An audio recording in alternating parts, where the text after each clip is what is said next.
ಜೈ ಹನುಮಾನ್. ಎಲ್ಲ ನನ್ನ ಗುರುಗಳಿಗೆ ನಮಸ್ಕಾರ. Welcome to the channel.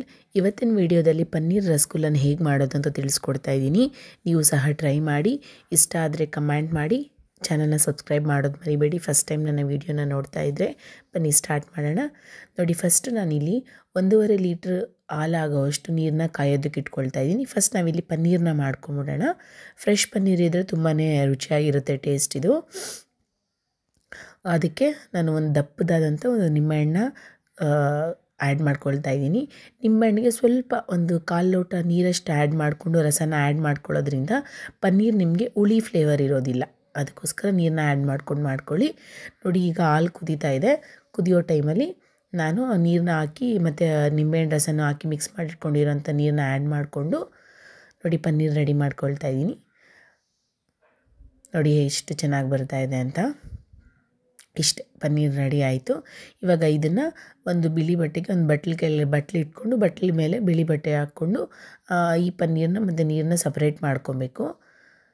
ಇದು ಆಲ್ಮೋಸ್ಟ್ ಎಲ್ಲರಿಗೂ ಗೊತ್ತಿರುತ್ತೆ. ನೀಟಾಗಿ ಸಪ್ರೇಟ್ ಮಾಡ್ಕೊಳ್ಳಿ. ಪನ್ನೀರಲ್ಲಿ ಸ್ವಲ್ಪ ಕೂಡ ನೀರು ಇರಬಾರ್ದು. ನೋಡಿ, ಒಂದು ಸತಿ ಇದನ್ನು ಸೋದಿಸ್ಕೊಂಬಿಡಿ.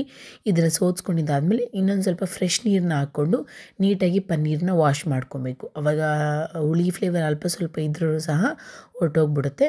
ನೀಟಾಗಿ ನೋಡಿ ವಾಶ್ ಮಾಡ್ಕೊಳ್ಳಿ ಪನ್ನೀರನ್ನ. ನೀಟಾಗಿ ವಾಶ್ ಮಾಡ್ಕೊಂಡಿದ್ದಾದಮೇಲೆ ಅಲ್ಲಿರೋ ನೀರೆಲ್ಲ ಕಂಪ್ಲೀಟಾಗಿ ಹೋಗೋ ಥರ ನೀವು ಪನ್ನೀರನ್ನ ಹಿಂಡ್ಕೊಬೇಕು. ಆಮೇಲೆ ನೀವು ಚಪಾತಿ ನಾದ್ತೀರಲ್ವ, ಆ ಥರ ನೀಟಾಗಿ ನಾದಿ ಒಂದು ಉಂಡೆನ ಮಾಡಿಟ್ಕೊಬೇಕು. ಈಗ ರಸಗುಲ್ಲಾಗೆ ಬೇಕಾಗಿರೋ ಉಂಡೆ ರೆಡಿ ಆಯಿತು. ನೆಕ್ಸ್ಟ್ ಸಣ್ಣಗೆ ರೌಂಡಿಗೆ ಉಂಡೆ ಮಾಡಿಕೊಂಡು ಅದನ್ನು ಪ್ರೆಸ್ ಮಾಡಿಕೊಂಡ್ರೆ ನೋಡಿ ಈ ಶೇಪಿಗೆ ಬರುತ್ತೆ. ನಿಮ್ಗೆ ಯಾವ ಶೇಪಿಗೆ ಇಷ್ಟ ಆಗುತ್ತೋ ಆ ಶೇಪ್ಗೆ ನೀವು ಹಾಕ್ಕೊಳ್ಳಿ.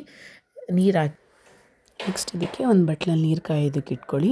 ಪನ್ನೀರನ್ನ ಬೇಯಿಸ್ಕೊಬೇಕಲ್ವ. ನೀರು ಕುದೀತಾ ಇರಬೇಕಾದ್ರೆ ಒಂದೊಂದೇ ಪನ್ನೀರ್ ನಾವು ಉಂಡೆ ಮಾಡಿ ಇಟ್ಕೊಂಡಿದ್ರಲ್ವ ರಸಗುಲ್ಲಾಗೆ, ಆ ರಸಗುಲ್ಲದ ಉಂಡೆಗಳನ್ನ ಇದಕ್ಕೆ ಹಾಕ್ಕೊಂಡು ನೀಟಾಗಿ ಇದನ್ನು ಒಂದು 5 ರಿಂದ 6 ನಿಮಿಷ ಕುಕ್ ಮಾಡಿಕೊಡಿ ಸಾಕು, ಜಾಸ್ತಿ ಏನು ಬೇಡ. ಒಂದು ಲಿಡ್ನ ಕ್ಲೋಸ್ ಮಾಡಿ ನೀಟಾಗಿ ಇದನ್ನು ಬಾಯ್ಲ್ ಆಗೋದಕ್ಕೆ ಬಿಡಿ. ಬಟ್ ಅವಾಗವಾಗ ಪ್ಲೇಟ್ ತೆಗೆದು ಸ್ವಲ್ಪ ಸುಮ್ಮನೆ ಹಂಗೆ ಕೈನ ತಿರ್ಸಿ ನೋಡಿ ಈ ಥರ ಬೇಯ್ತಾ ಇದೆ. ಅವಾಗವಾಗ ಪ್ಲೇಟ್ನ ತೆಗೆದು ನೀಟಾಗಿ ನೀವು ನೋಡಿ ಈ ಥರ ಕೈ ಆಡಿಸ್ಕೊಳ್ತಾ ಇದ್ದರೆ ಒಂದಕ್ಕೊಂದು ಅಂಟ್ಕೊಳ್ಳೋದಿಲ್ಲ.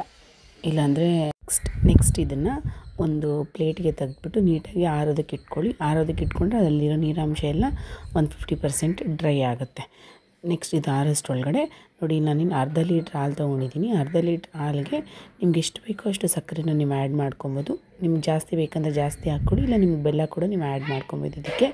ನೆಕ್ಸ್ಟ್ ಇದಕ್ಕೆ ಒಂದು 1/4 ಚಮಚ ಅಷ್ಟು ಅರಿಶಿನ ಪುಡಿ, ಆಮೇಲೆ ಏಲಕ್ಕಿ ಪುಡಿನ ಕುಟ್ಟಿ ಪುಡಿ ಮಾಡ್ಕೊಂಡು ಹಾಕ್ಕೊಳ್ಳಿ, ಮತ್ತು ಬಾದಾಮಿ ಇಷ್ಟನ್ನು ಹಾಕ್ಕೊಂಡು ಚೆನ್ನಾಗಿ ಹಾಲನ್ನ ಒಂದು 1/2 ಲೀಟ್ರು ಒಂದು 1/4 ಲೀಟ್ರ್ ಆಗೋವರೆಗೂ ನೀಟಾಗಿ ಇದನ್ನು ನೀವು ಕುಕ್ ಮಾಡ್ಕೊಬೇಕಾಗುತ್ತೆ. ನೀಟಾಗಿ ಇದನ್ನು ನೀವು ಕುಕ್ ಮಾಡ್ಕೊಳ್ಳಿ. ನೋಡಿ, ನೀಟಾಗಿ ಇದನ್ನು ಒಂದು 1/4 ಲೀಟ್ರ್ ಆಗೋವರೆಗೂ ಗಟ್ಟಿ ಆಗೋವರೆಗೂ ನೀವು ಇದನ್ನು ಕುದಿಸ್ಕೊಬೇಕಾಗುತ್ತೆ. ನೆಕ್ಸ್ಟ್ ಇದು ನೋಡಿ, ಈಗ ನಾನು ಅಷ್ಟು ಆಗಿದೆ. ಈಗ ಅದಕ್ಕೆ ನಾನು ಆರಕ್ಕೆ ಇಟ್ಕೊಂಡಿದ್ನಲ್ವ ಬೇಯಿಸಿಟ್ಟಿರೋ ಅಂಥ ಒಂದು ರಸಗುಲ್ಲ ಪೀಸಸ್ನ ಅದನ್ನು ಇದಕ್ಕೆ ಒಂದೊಂದಾಗಿ ಆ್ಯಡ್ ಮಾಡ್ಕೊಳ್ಳಿ. ಒಂದೊಂದಾಗಿ ಆ್ಯಡ್ ಮಾಡಿಕೊಂಡು ಇನ್ನೊಂದು ಕುದಿ ಬರೋವರೆಗೂ ಒಂದು ಕುದಿ ಕುದಿಸಿ. ಅಷ್ಟು ಮಾಡಿದ್ರೆ ಟೇಸ್ಟಿಯಾದಂಥ ಹಾಲಿನ ಪನ್ನೀರ್ ರಸಗುಲ್ಲ ರೆಡಿ ಆಗುತ್ತೆ. ನೀವು ಸಹ ಟ್ರೈ ಮಾಡಿ, ಹೇಗಿತ್ತು ಅಂತ ನನಗೆ ಕಮೆಂಟ್ ಮುಖಾಂತರ ತಿಳಿಸಿ. ನಿಮ್ಗೆ ಇಷ್ಟ ಆದರೆ ಚಾನಲ್ನ ಸಬ್ಸ್ಕ್ರೈಬ್ ಮಾಡೋದು ಮಾತ್ರ ಮರಿಬೇಡಿ. ಟೇಸ್ಟ್ ಮಾತ್ರ ತುಂಬಾ ಚೆನ್ನಾಗಿತ್ತು. ನಾವು ಹೊರಗಡೆ ಅಲ್ಲಿ ಹೋಗಿ ಅದು ಇದು ತಿನ್ನೋದಕ್ಕಿಂತ ಮನೇಲೇ ನಾವು ಈ ಥರ ನಮಗೆ ಕೈಯಲ್ಲಿ ಏನಾಗುತ್ತೋ ಈಸಿಯಾಗಿನೂ ಆಗುತ್ತೆ, ಜೊತೆಗೆ ಹೆಲ್ದಿಯಾಗೂ ಸಹ ಇರುತ್ತೆ. ಮಕ್ಳಿಗೂ ಸಹ ಇದನ್ನು ನಾವು ಕೊಡೋದ್ರಿಂದ ಹೆಲ್ತ್ಗೂ ಒಳ್ಳೆಯದು, ಪ್ಲಸ್ ಹೊರಗಡೆ ತಿಂಡಿ ಕೊಟ್ಟಿರೋ ಸ್ಯಾಟಿಸ್ಫ್ಯಾಕ್ಷನು ನಮಗಿರುತ್ತೆ. Thank you for watching.